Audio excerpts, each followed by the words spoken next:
2টা কপি?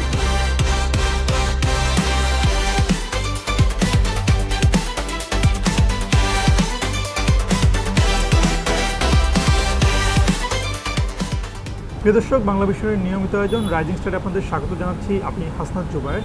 আজকে আমার সাথে আড্ডা দেওয়ার জন্য রয়েছেন এমন একজন মানুষ যার 2টা পরিচয় রয়েছে।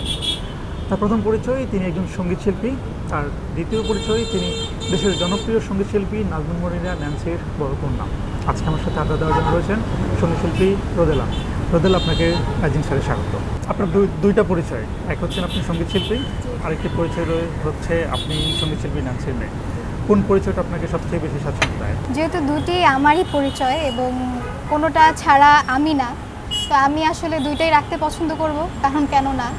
আর তারপরে যদি আপনি অনেক বলেন যে কোনটা আমি একদম একটা আমাকে চুজ করতেই হবে, তাহলে বলবো যে আমি শিল্পী ন্যান্সির মেয়ে। সেটাই আমার প্রথম পরিচয় এবং ওটাই আমি রাখতে চাই। আচ্ছা, কেন এটা?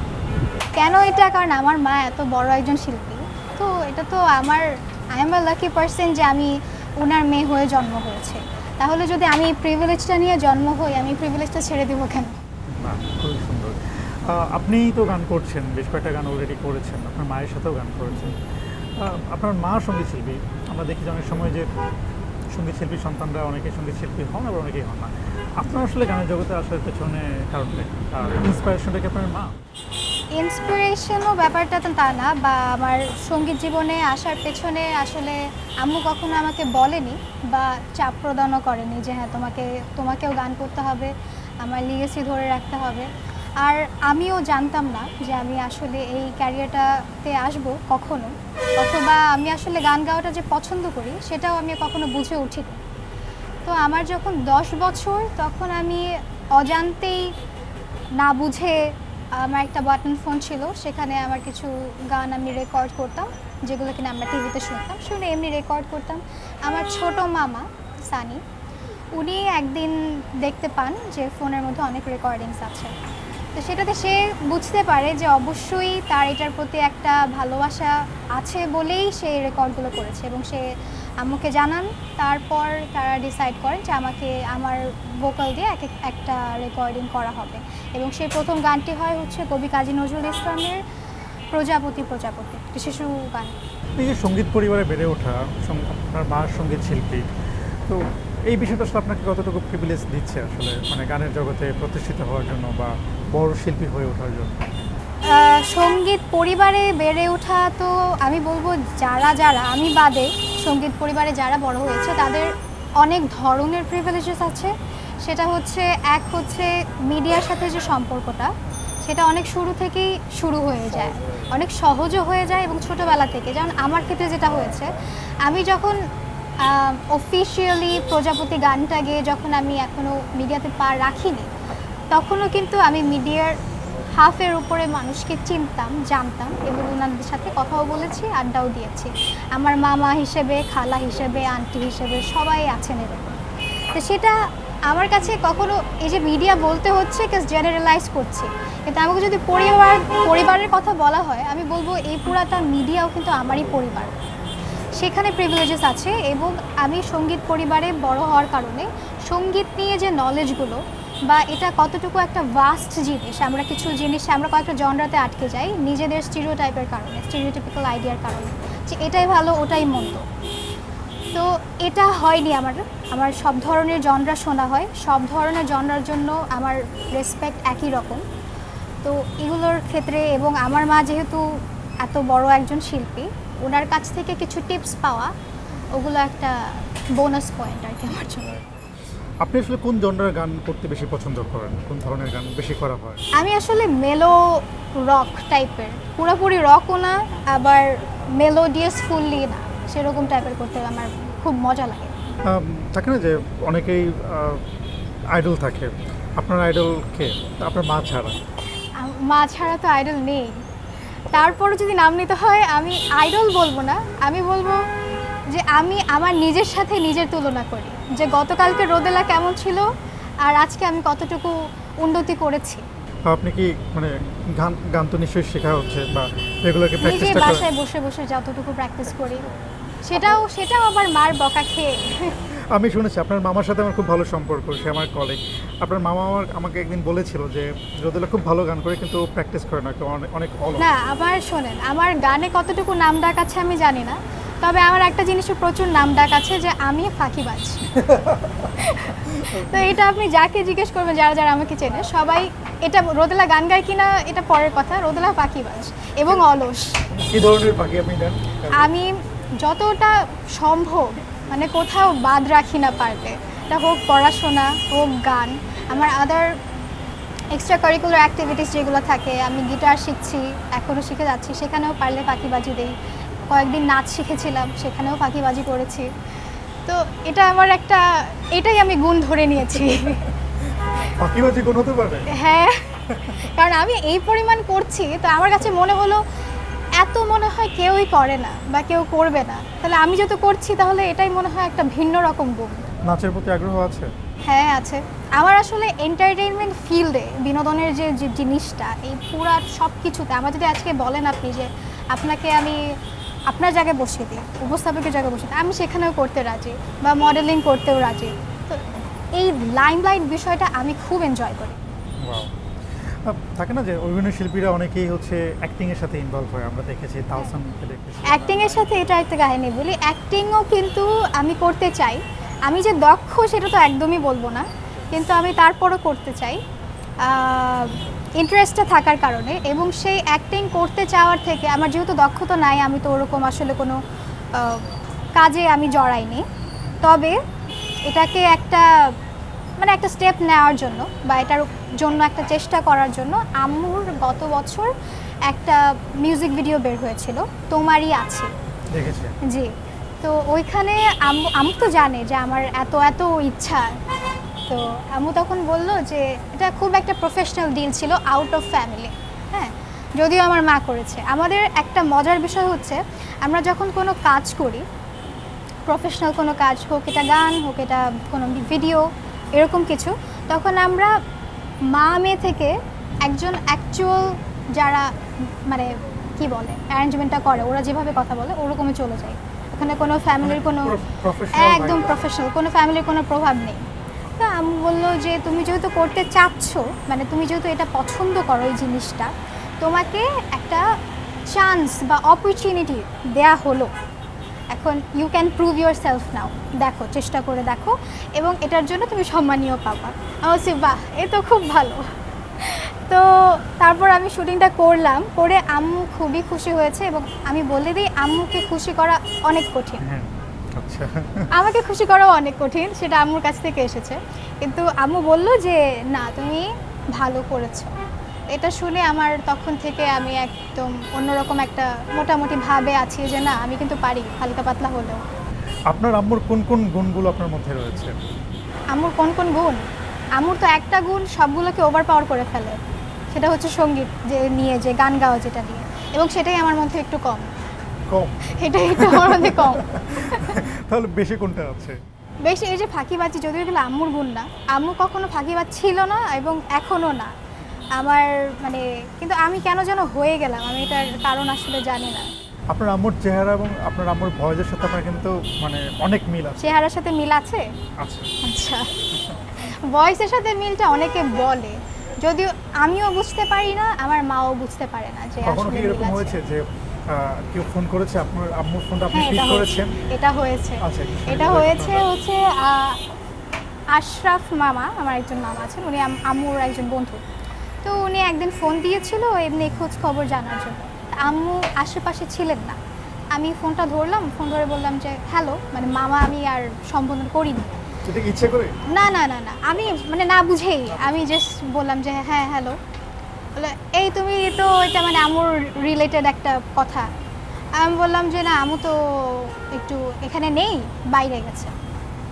বললো তুমি কি মজা করছো, মানে এরকম টাইপের, মানে উনি বিশ্বাসই করছিল না যে আপনি ন্যান্সি না, এটা সে এটা বিশ্বাস বিশ্বাস করছে না। আমি বললাম যে আমি তো রোদেলা, এটা আমার 2 বার বলতে হয়েছে। তারপর বলছে ও আচ্ছা, তাহলে তোমার মা আসলে আমাকে বলো একটা কল দিতে।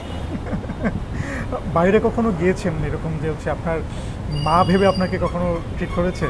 আমাকে দেখে? না, চেহারা যেহেতু অনেকটা মিল আছে, সেক্ষেত্রে কিরকম হয়েছে কিনা? না, এরকমটা কখনো হয় শুধু ভয়েসের ক্ষেত্রে হয়েছে। ভয়েসের ক্ষেত্রে হয়েছে, মানে না দেখে শুধু গলা শুনেছে, তখন মনে হয়তো হতে পারে যে হ্যাঁ ন্যান্সি ম্যাম কথা বলছে কিনা। আমরা একটু রোদেলার পছন্দের শিল্পীর তালিকায় কে কে আছে, রোদেলার প্লে লিস্টে কোন কোন গান সবার উপরে থাকে একটু জানতে চাই। প্লে লিস্টে এটা এখন মনে হবে আমার মা দেখে বলা হচ্ছে, কিন্তু তা না। আমার মার এবং হাবিব আঙ্কেলের একটা ডুয়েট গান আছে, গোধূলি লগন।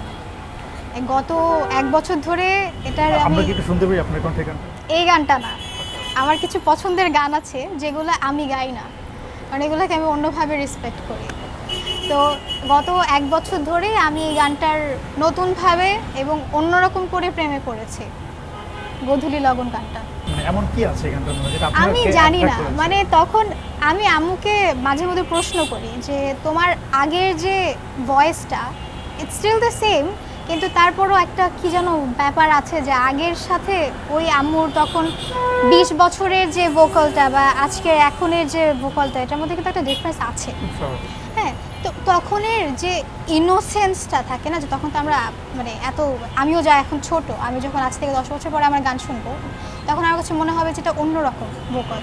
এই কারণে, এটার আরেকটা কারণে যে এই যে ভয়েসটা, যে যখন টিন এজে থাকি আমরা, টিন এজ থেকে যে বড় হওয়ার যে ইয়েটা, ফেসটা, সেখানে যে চেঞ্জ হতে থাকে। আম্মু আমাকে 11 বছর থেকে গান শুরু করিয়েছে এবং এভরি ইয়ার চেষ্টা করে যে আমার এটা হোক, কভার হোক অথবা মৌলিক গান হোক, একটা করে গান রিলিজ করার জন্য। এটার পেছনে একটা রিজন হচ্ছে যে উনি চায় যে আমার যে প্রত্যেক বছরে যে ভয়েসটা চেঞ্জ হলো বা একটু মানে উন্নতিই বলেন অবনতিই বলেন যেটাই হয়েছে, ওটা যেন আমি আজ থেকে অনেক বছর পর গিয়ে শুনে এটা একটা নিজেদের কাছে রেকর্ড থেকে যাক এবং জানতেও পারি যে থ্রু আউট দ্য প্রসেস কী ছিল। আমি একটা ব্যাপার জানতে চাই আসলে যে তুমি তো এই পর্যন্ত অনেক শিল্পীর সাথে কাজ করেছো, বিশেষ করে হৃদয় খানের সাথে বেশ কয়েকটা গান তুমি সম্মত জি, আমি শুধু লাকি না, আমি একজন মহা লাকি মানুষ দুনিয়াতে এসেছি। আমি এক তো এই যে আমার মার ঘরে জন্ম নিয়েছি খুব লাকি হয়ে, এবং সেকেন্ড হচ্ছে আমি জার্নি শুরু করেছি, মিউজিক জার্নি শুরু করেছি আমার ফ্যামিলির সাথে, অ্যাজ আই সেড যে মিডিয়াটাই আমার পরিবারের মতো। এবং থার্ডলি হচ্ছে আমি এত কম সময়ের মিউজিক জার্নিতে আমি এতগুলো বড় বড় মানুষের সাথে অলরেডি কাজ করে ফেলেছি, এবং সেই অভিজ্ঞতাটা আমাকে, আমি মনে করি আমার অদূর ভবিষ্যতে। সেই তালিকায় কে কে আছে? সেই তালিকাতে শুরুতে আছেন হাবিব ওয়াহিদ, আমার সেকেন্ড মৌলিক গান ওনার সাথে ছিল। হাবিব ওয়াহিদ আছেন, হৃদয় খান আছেন, প্রত্যয় খান আছেন, সেতু মামা আছেন, সেতু চৌধুরী, এই মানুষগুলোর সাথে আমার কাজ করা হয়েছে। আমরা কি কখনো রোদেলাকে সঙ্গীত শিল্পীর পাশাপাশি অভিনেত্রী হিসেবে দেখতে পাবো? এটা একটা অনেক বড় এবং কঠিন কোয়েশ্চেন, এটা আমি জানি না। দেখা তার যাক। মানে তোমার ইচ্ছে আছে? ইচ্ছা তো খুব আছে। ওকে, হ্যাঁ, একটা হলেও, একটা কাজ হলেও আমি করব। অভিনয় করতে চাও? হ্যাঁ। ওকে, ঠিক আছে। না, যেহেতু তুমি মানে মিডিয়া অঙ্গনের সাথে ইনভলভ, তোমার ফ্যামিলিগতভাবে যেহেতু তুমি একটা মিডিয়া আগে একটা আইডিয়া ছিল, কেন ছিল আমি জানি না, সেটা আমার স্টিরিওটিপিক্যাল আইডিয়া হতে পারে, যে কারণ বাংলাদেশে তো এটা হয়তো বা আমরা দেশের বাইরে দেখি যে একই মানুষ গানও গাচ্ছে, গান লিখছে, সুর করছে, অভিনয় করছে, কত কিছু করছে। বাংলাদেশে কিন্তু এটা খুব একটা প্রচলিত ছিল না। তবে ইদানিং আমি মনে করেন প্রীতম হাসান ওনাকে দেখছি, জেফার ওনাকে দেখছি, ওরা গানও করছে এবং অভিনয় করছে। তো আমি বলবো যে এই ক্ষেত্রে কাজগুলো তো আসলে রিলেটেড, অভিনয় গান এগুলো তো অনেকটা কিন্তু রিলেটেড। তাই বলে কি যিনি অভিনেত্রী বা অভিনেতা, ওনার কাজটা তো ওনার ফিল্ডে, তাই না? তাকে আজকে গান গাইতে বললে তার কাছে যেমন মাথায় বাড়ি পড়বে, আমাকে অভিনয় করতে বললে আমার মাথায় বাড়ি পড়বে। অবসর সময়টাতে কি করা হয়? অবসর সময় ঘুমানো হয়। আমি ঘুম প্রচুর ভালোবাসি। ঘুমকুমারী? আমি এত ঘুমাই যে আমি যে সেতু মামার কথা বললাম, সেতু চৌধুরী, ওনার সাথে যখন রেকর্ডিং সেশন থাকে, তো 1 সপ্তাহ আগে বা 2 সপ্তাহ আগে থেকে তো আমাদের প্ল্যানিং চলতে থাকে, এগুলো নিয়ে কথাবার্তা, যে কবে রেকর্ডিং হবে, আমি কি ভোকাল প্র্যাকটিস করছি নাকি আসলে ঘুমাচ্ছি, আমি কি আমার রিয়াজের মধ্যে আছি কি না। তো এটা হচ্ছে আমার স্বপ্নবিলাস গানের স্টোরি। তো ওই দিন বিকালবেলা হচ্ছে আমার রেকর্ডিং, এবং যখন মানে 6টার দিকে মনে হয় রেকর্ডিং ছিল, রেকর্ডিংয়ে যাব, এখন বাজতেছে 5:45। আমি কি করতেছি, আমার কিন্তু আরও 1 ঘন্টা আগে মানে যদিও ঘুমিয়ে থেকে থাকি, উঠে আমার রিয়াজ করে একটু প্র্যাকটিস করে গলাটাকে একটু খোলা উচিত, তাই না? বলেন আমি কি করছিলাম? ইটস অবভিয়াস আমি ঘুমাচ্ছিলাম। আমাকে সেতু মামা ফোন দিয়েছে, বুড়ি তুই কোথায়? মামা আমি তো ঘুমাচ্ছি। খেলাম এক সেরকম ঝাড়ি এক খেলাম, বলে আমি রেকর্ডিংয়ে তোর জন্য এসে বসে থাকবো, এই দিন আসছে আমার। আমি বল মামা আমি এক্ষুনি আসতেছি। গেলাম রেকর্ডিং গেলাম, স্টুডিওতে গেলাম। স্টুডিও থেকে ওখানে আরেকখানা ঝাড়ি খেলাম, একটু চাটা খাওয়ানো হলো যেন ওই ঘুম ঘুম আওয়াজটা যায়। তো এই হচ্ছে আমার অলসতা এবং আমার ঘুমের প্রমাণ। তুমি কখনো এখন পর্যন্ত কি কনসার্ট করেছো কোথাও? কনসার্ট করেছি, আমার মার সাথে করেছি, এখনো একা সোলো কনসার্ট কখনো করিনি। আর একটা আমার কি বলে মেমোরেবল মানে একটা ঘটনা হচ্ছে, আমি প্রজাপতি করার পরই আরও 2টা কভার করেছিলাম, কভার সং। এরই মধ্যে 2019-এ আম্মুর হচ্ছে অস্ট্রেলিয়াতে একটা কনসার্ট হয় মাসব্যাপী। সেখানে যারা অ্যারেঞ্জার ছিলেন ওনারা আমার কথাও বলেছিলেন, স্পেশালি মানে আম্মু বাদেও আমাকেও যেন নিয়ে, এবং আমিও যেন কয়েকটা গান গাই। এই 3টা, ওটা তো মৌলিক গানও ছিল না, আমি তো কভার করেছি। ওগুলো নিয়েই আমি আসলে ওখানে যে কনসার্ট করে এসেছি, সেটা একটা খুব আমার দেশের বাইরে অস্ট্রেলিয়াতে প্রথম কনসার্টটাও আমার। তো এবং স্টেজ শেয়ার করেছি আম্মুর সাথে, ওখানে অডিয়েন্স তো অনেক বড় বড় হল, দেখতে খুব ভালো লেগেছে, মানে খুব ড্রিমি ফিল হয়েছে। তোমার বন্ধু বান্ধবরা তোমাকে কীভাবে ট্রিট করে? একে হচ্ছে তুমি নিজে সঙ্গীত শিল্পী, অন্যদিকে হচ্ছে তোমার মা একজন জনপ্রিয় সঙ্গীত শিল্পী। তোমার বন্ধু বান্ধবরা যারা তোমার সাথে স্কুলে বা কলেজে পড়েছে, তারা তোমাকে কীভাবে ট্রিট করে? আমার বন্ধু বান্ধব অনেক কম, এবং সেই অনেক কমের লিস্ট হচ্ছে একজন, আমার একজন বান্ধবী আছে। জি, রোদেলার একজন মাত্র বান্ধবী? রোদেলার একজন বান্ধবী। রোদেলা কি একটু মানে মানুষের সাথে আমি অ্যান্টি সোশ্যাল না, কিন্তু আমি হচ্ছি কি বলে এটাকে, মানুষ বলে না যে হ্যাঁ আমি হচ্ছে ওল্ড সোল, কিন্তু আমি ওল্ড সোলেরও বেশি ওল্ড সোল যদি কিছু থেকে থাকে তাহলে সেটা আমি। এবং আমার কিছু ক্লাসমেট বা আমার যে বান্ধবী আছে সেও বলেছে যে তুমি হয়তো বা মানে যদি আমরা স্ট্যাটিস্টিক্যালি বা তোমার রিপোর্ট দেখতে যাই, তুমি হয়তো বা তোমার 2008-এ তুমি জন্মেছো, কিন্তু তোমাকে দেখলে তোমাকে মনে হবে যে তুমি আর্কিমিডিসের আগে জন্ম নিয়েছো। কারণ সামটাইমস আমি এত বোরিং অ্যান্ড সামটাইমস আমি অনেক লাফাচ্ছি, কেন আমি জানি না। তো এই জন্য আমার হচ্ছে আজকাল, যদিও আমি আজকালকার মানুষ, সেটা প্রত্যেকবার আমার মুখ দিয়ে বের হয়ে গেছে, আজকালকার যে জেনারেশন আছে বা আজকালকার যে টিন যারা আছেন ওদের সাথে আমার হয় না, মানে ভাইব ম্যাচ হয় না, কথাই মেলে না। তোমাকে বাসায় বুড়ি ডাকে? আমাকে কিন্তু বুড়ি ডাকে, আমার বড় মামা আমাকে বুড়ি ডাকে, সেতু মামাকে আমাকে বুড়ি ডাকে। There is a reason for that, they have a valid reason. এবং আমাকে যদি আড্ডা দিতে হয় তাহলে রোদেলা কি কখনো আড্ডা দেয় না? আড্ডা দেয়। কার সাথে? মার সাথে বসে, বাবার সাথে বসে। ওটা কিন্তু আমার খুব মজা লাগে। আমি আমার আদার যে ফ্রেন্ড আছে তাকে যদি জিজ্ঞেস করি যে তুমি কি মা বাবার সাথে আড্ডা দাও, বলবে যে এটা তো খুব প্যারাদায়ক বিষয়, খুব কষ্টের বিষয়। এখনকার এরা কিন্তু এটা খুব একটা পছন্দ করে না, নিজস্ব প্রাইভেট একটা স্পেস তৈরি করার সবসময় চেষ্টা করে। আমরা অনেকক্ষণ কথা বললাম, তো গান তো শুনতেই পারি। কোন গান শুনবো? তোমার আম্মুর গান নাকি তোমার নিজের গান? আমরা আজকে তোমার কাছে 2টা গান শুনবো, একটা হচ্ছে তোমার নিজের গান, একটা হচ্ছে তোমার আম্মুর গান। কোন গানটা আগে শুনবো? আমি রাজকুমার একটি গান করেছি, এটা হচ্ছে কম্পোজিশন করেছেন সেতু মামা, সেতু চৌধুরী, আর টিউন করেছে এহসান রাহি, আর লিখেছেন হচ্ছে রাজু চৌধুরী। শুনি আমরা। পিয়ানোতে হাত রেখে তুলেছি পুরোনো দিনের গান, আমি তুমি ভালো লাগা, চোখাচোখি ভালোবাসা। পিয়ানোতে হাত রেখে তুলেছি পুরোনো দিনের গান, আমি তুমি ভালো লাগা, চোখাচোখি ভালোবাসা। স্বপ্নে আসা রাজকুমার তুমি আমার, স্বপ্নে আসা রাজকুমার তুমি আমার। তারারারা, তারারারা, তারারারা, তারারারা। খুবই সুন্দর, খুবই সুন্দর। আমি আস্তে আস্তে তোমার এই গানটা শুনছিলাম ইউটিউবে, খুবই সুন্দর হয়েছে গানটা। আমার কাছে পার্সোনালি খুব ভালো লেগেছে। রোদেলা, আমি একটু মানে তোমার কাজ নিয়ে তোমার ভাবনা নিয়ে মানে জানলাম, আমি একটু তোমার পার্সোনাল লাইফ নিয়ে একটু জানতে চাই আসলে। জি এরকম করার কারণ বলেন, মানে কোনো প্রশ্ন নেই। আমি চিন্তা করি যদিও কেউ চায় কি বলবে, আচ্ছা মানে আমি নিজে ইগার ফিল করতেছি যে আপনি কি কোয়েশ্চেন করবেন। I want to know. আচ্ছা আচ্ছা, বলো তো কি কি প্রশ্ন করতে পারি আমি? আমি জানি না, দেখি বলেন দেখি। না আমি শুনি তোমার বলবেন যে তুমি কি পড়াশোনা কেমন যাচ্ছে, মানে এটা এটা কি তো হতে খুবই পারে? সহজ প্রশ্ন, আর একটা কঠিন প্রশ্ন বলেন করতে চাই। শুনি। রোদেলা তো এখন যথেষ্ট বড় হয়েছে, আর কয়েকদিন পর হ্যাঁ। ইউনিভার্সিটিতে পড়বে। ওকে কি যেন মনে হচ্ছে, বলেন আগে।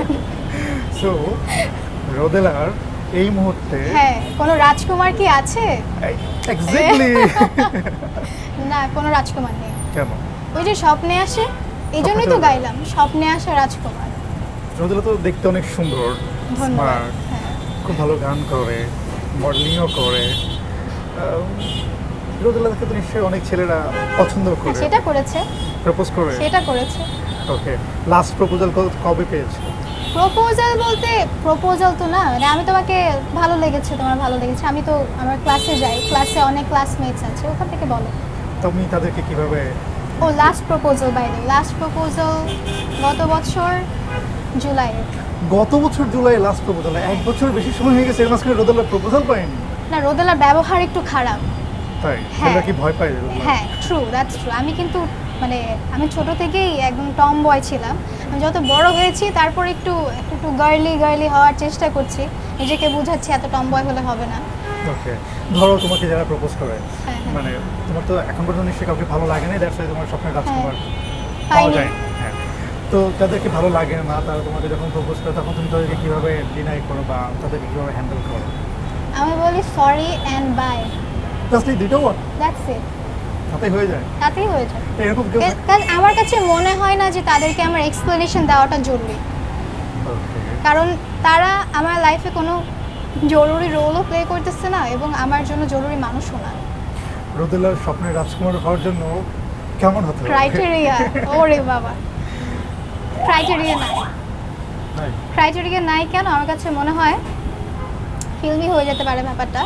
মানে একটা মানুষ আসলে অনেক সুন্দর সুন্দর মানুষ আছে, মনে করেন এত নায়ক নায়িকারা এত সুন্দর, নায়ক নায়িকা বললাম একটা স্ট্যান্ডার্ড তৈরি করার জন্য, মানে এত সুন্দর মানুষ আছে, তো কিছু কিছু এরকম ভয়ঙ্কর সুন্দর মানুষের সাথে কিছুক্ষণ কথা বলার পরে না ভালো লাগে না, এরকমও আছে।